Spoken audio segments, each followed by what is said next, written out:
A B C ভবিষ্যতে আলেমা হব নিয়ত করেছি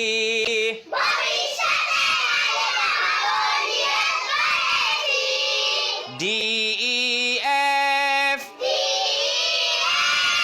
পড়ালেখায় আর কখনো দিব না তো গ্যাপ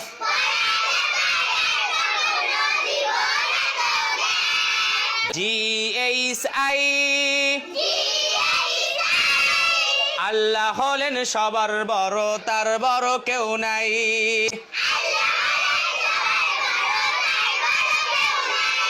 জে কে এল পড়ালেখা না করিলে করতে হবে ফেল।